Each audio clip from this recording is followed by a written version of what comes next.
from about 15 years on up, a great deal of my thoughts were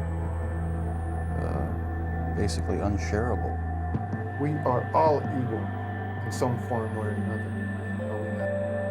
Yes, I am not 100%, but I am evil. My mother was a sick, angry, hungry, and very sad woman. I hated her, but I wanted to love my mother. This is Serial Killing, a podcast. Hello, my name is Elissa Kerrill, and welcome to Serial Killing, a podcast, where we go through the life stories of serial killers to see if we might catch a glimpse of why they displayed their famous, vile, and disturbing behaviors.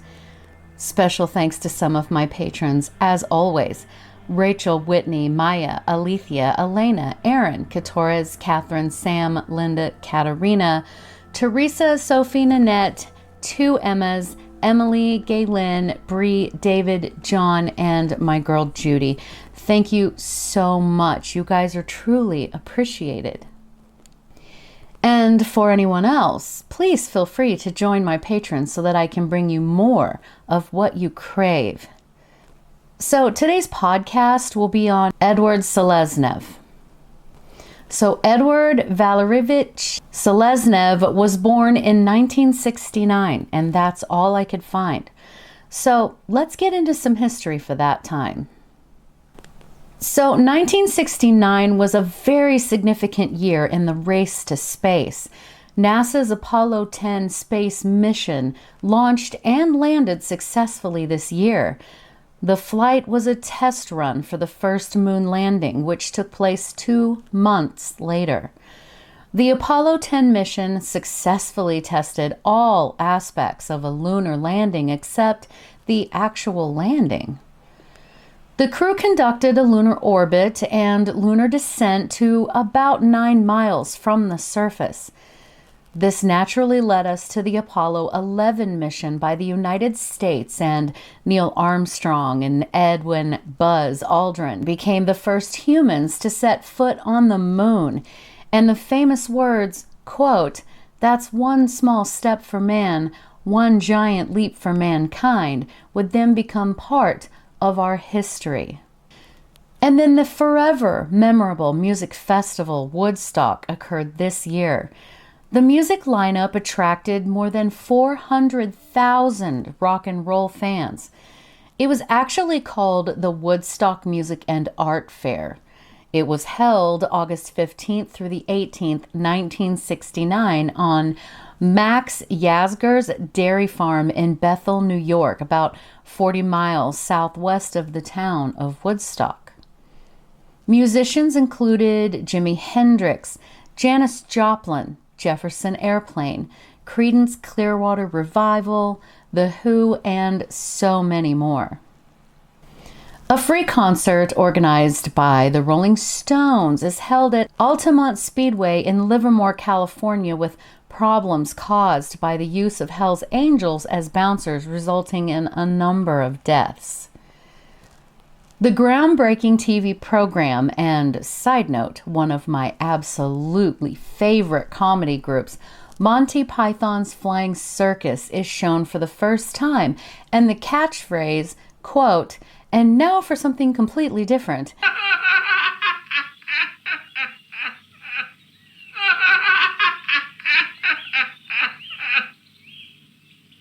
And now for something completely different, becomes their trademark. I could actually probably recite the Holy Grail line for line. Bell-bottom jeans and tie-dye shirts had become part of the teenage fashion scene, and from what I've seen lately, they are making yet another comeback. Sesame Street debuted on public television this year.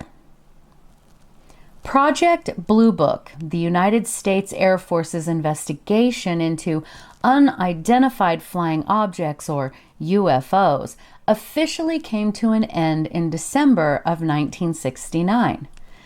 The investigations began in 1952 when the government officials started to collect information related to UFO sightings. By 1969, there were over 12,000 reports compiled by officials, and of those reports, all but 701 cases were identified as either atmospheric, astronomical, or man-made events. The project concluded that UFOs did not threaten national security and did not present evidence of extraterrestrial life or technology, and the U.S. government decided that it would be too costly to continue to investigate UFO sightings. On August 9, 1969, members of Charles Manson's cult killed 5 people in movie director Roman Polanski's Beverly Hills, California home, including his pregnant wife, actress Sharon Tate. Now, I know it's been done a lot, but if you guys want me to cover Manson, just let me know. Some other people born in 1969 were Catherine Zeta-Jones, Brett Favre, Renee Zellweger, and Jennifer Aniston. So, this was the atmosphere that Edward was born into. Now, guys, I'm going to go ahead and warn you now that I dug and dug for any sort of background information about Edward, and there was virtually none. All sources regurgitated the same information nearly word for word, so I won't be able to give you really much of any childhood information that could have contributed to his later crimes. But he has been requested a few times, so I will share everything I could find. He was born in Arkhangelsk, a city that means archangel in English, on the banks of the northern Dvina River, where it flows from the White Sea in northwestern Russia. Sorry if I butchered the names. Now, I could not find whether or not he had any siblings or what his birth order even was. I do know that he was sent to a boarding school from a very young age and really didn't spend much time with his parents, whom I could find absolutely nothing about, not even their names. So now, boarding schools are basically institutions where children live on campus while being given their formal education. This includes lodging and meals. Typical boarding schools have children live exclusively on campus during the entire school year, with perhaps a visit to home for a winter break or spring break, and then maybe during the summer, but I am sure that there are variances to that. The takeaway is that in some cultures, and it would seem young Edwards was this way, boarders spent the majority of their childhood and adolescent life away from their families. I couldn't find out which boarding school he went to, but I did find an article on dh-north.org that said Northern Russian schools until the mid-1970s were a very strict regime. In many districts, all children were forced into boarding schools. From the mid-70s until the mid-1980s, it did become a bit softer, as in children were allowed to return home from boarding schools to their family homes. This would have been about the time frame when Edward was in school. As far as how he was in his early formative years, his educators as well as peers indicated that he had been slow to learn and quite uninterested in school, possibly suffering from a learning disability. People also noted that he was a habitual smoker, rarely stopping except to sleep, and he engaged in petty theft from a pretty young age as well. He did manage to make it through his 8th grade year before dropping out and studying at a vocational school where he studied to be a bricklayer. Now, after this, sources say he worked odd jobs in his mid-teens to, quote, make ends meet while living in a rundown hostel. To me, it would seem that he was not welcome to live at home with his parents. I really wish that I could have found out some information on his parents and their relationship, and if any of you know this information, please feel free to share with us. But again, he continued to steal, and it was stated that on several occasions he was convicted of embezzlement, which is just another word for stealing, but usually from one's own employer. And that, folks, is all I could find about Edward's formative years. Again, I have no way of knowing what his birth order was, what his parents were like, or how they treated him, any family ancestry, nothing. So the causation of his less than ideal behavior from his pretty young years is a bit of a mystery. Could it be that his parents made him feel unwanted, a burden? Or could it be that perhaps his family had some level of wealth and sent him to the boarding school, as does happen in more privileged households, and he resented it? Maybe his negative behavior was learned at the boarding school from the other boys, but who's to say? What we do know is that he smoked like a freight train even as a child, was completely uninterested in his education, either from a possible undiagnosed learning disability or just plain did not care, and he was a thief. But after 8th grade, he did go on to a vocational school that he graduated from with a certificate in bricklaying, and that does show initiative. But at this point, we know he was effectively homeless, working wherever he could, doing odd jobs to survive while living in a rundown hostel. He continued to steal and was caught several times. Now, I did find one article that hinted that he most likely had conduct disorder. Now, how they had enough information about his childhood to come to this conclusion is beyond me, but let's explore it nonetheless. Right? So a conduct disorder is a type of behavioral disorder and is when a child displays antisocial behavior. They usually disregard basic social standards and rules. They are generally irresponsible, show delinquent behavior such as skipping school or attempting to run away. They steal and violate the rights of others. They also often physically harm animals or other people. These behaviors can happen together, but can occur on their own without the others. Experts believe that many factors play a role in conduct disorder, including brain damage, a traumatic event, genes, child abuse, past school failures, and social problems. Most of these children seem to have a problem in the frontal lobe of the brain, which interferes with a child's ability to plan, stay away from harm, or learn from negative experiences, which can then lead to a depressed mood, behavior problems, and involvement in a deviant peer group. And children with mental health problems are also more likely to have conduct disorders such as PTSD, ADHD, and get this, learning difficulties. So it's certainly not out of the realm of possibility that Edward did have conduct disorder. He does seem to tick a few of those boxes, but we really can't be sure.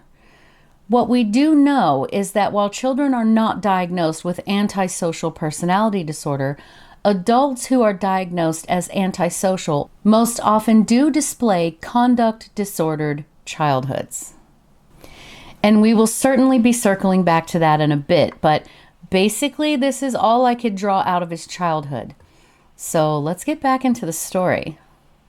On several occasions, he was convicted of embezzlement and theft and would then serve time.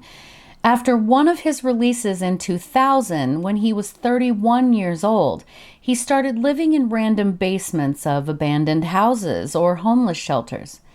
Since at this time he was not working, he survived by killing cats, dogs, and birds to consume.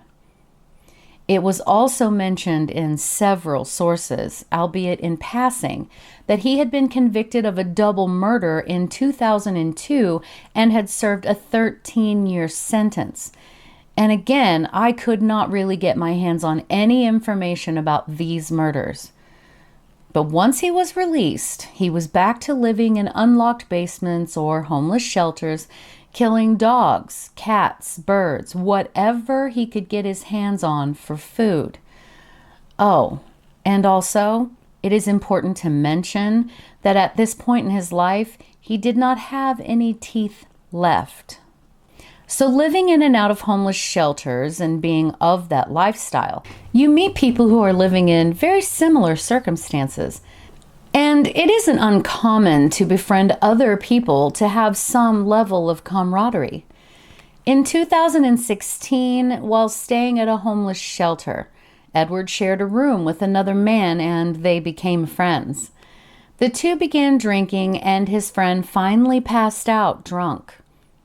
For whatever reason, Edward decided to stab his friend to death. He then dismembered the man, with an axe no less, and somehow, boiled and liquefied, walked to the Volonitsa River and tossed them in. Sometime after, in 2017, he befriended yet another man and, after the man passed out from drinking, murdered him as well by stabbing him to death and dismembering the remains with an axe. He consumed what he wanted of this man and again bagged up the remains and threw them into the river. The next year, Edward befriended a man who actually lived in his own apartment and, predictably, they drank together. Once his friend fell asleep, Edward stabbed him, dismembered him in the same fashion as the other two men, and once he had consumed what he wanted of this friend, he put what was left into garbage bags and threw him into a nearby lake. Going back to the apartment, he rather liked the place and he would be taking up residence there. He even went as far as to getting a job at a meat processing factory and made himself at home in the area. The mistake Edward made in his third victim was that the first two were homeless and had no family. The third man worked and lived in his own place, and he did have family, who eventually realized their son was missing and came looking for him. They were met with Edward at the door, who told them that he was their son's roommate. He explained that the man had moved to St. Petersburg after being offered a job there working in the foresting industry. He told them that the man had borrowed Edward's backpack, had given him 35,000 rubles, or roughly $475 for the rent that month, had left, and that was that. Now, as he was spinning his tale, the parents began sort of looking around the room, as one does, and they noticed that the apartment was in a disarray, which was most unlike their son to leave his place like that. And then they noticed something else. It was an odd-looking piece of meat, unpackaged, lying on one of the rafts. When asked, Edward quickly explained that it was just a bit of raw fish. The father was looking around when he found Edward's jacket with his passport in it, though Edward had said he had no identification on him. He also found a bank card that had a completely different man's name on it. So, the parents quickly said their goodbyes and went directly to the police. The parents told the officers about Edward and the suspicious-looking meat, the lies he had told, and that their son was missing, so the authorities went to the apartment to investigate. Edward spun the same tale to the police that he had to the man's parents, and the authorities opened a missing persons investigation. It was then that they arrested Edward and took him to the station for questioning. Now, it was stated that after several interrogations, he finally admitted to stabbing to death 3 different men, dismembering them and consuming their boiled flesh. The rest of the remains, he said, he had thrown into nearby rivers or a lake. When asked why he did this, he simply said that he had, grown tired of eating dogs and cats and whatever, and that, in fact, voices in his head had commanded him to kill those men. He confessed that he, over time, had actually wanted to try human meat and he had begun craving it. Edward was sent for a psychiatric evaluation, but the doctors who assessed him reported that he had been aware of his actions, took steps to conceal his crimes, and though he had claimed to have heard voices telling him to kill and eat human flesh, they deemed him sane and accountable for his crimes, so off to jail he went. They then took him out so that he could show them where he had dumped what was left of the bodies. He said, quote, "I can show you where I dumped the body parts. In the direction of Pirsa, on the left bank, there is a hospital and a kindergarten," unquote, which was one of the dumping grounds. His trial began in January of 2020, and sources say he immediately changed his plea from guilty to not guilty and demanded that he get a jury trial. And he got the jury trial he asked for, and they found him guilty, sentencing him to life imprisonment in a special regime colony. He was also ordered to pay 1 million rubles, or just over $13,500 to the victims' families, the one victim that had a family. The court did take into account his persistent antisocial attitudes, demonstrating complete disregard for human life. So this is where I got the information regarding him having antisocial attitudes, as they said. We've discussed antisocial personality disorder many times, but just a quick overview. Antisocial personality disorder is a mental disorder in which a person consistently shows no regard for right and wrong and ignores the rights and feelings of others. They tend to antagonize, manipulate, or treat others harshly or with callous indifference. They show no guilt or remorse for their behavior. They often violate the law, they lie, behave violently or impulsively, and tend to have problems with drugs and alcohol. They have a much harder time fulfilling responsibilities when it comes to family, work, or school. And when it comes to Edward, his behaviors do seem to line up with this definition pretty well.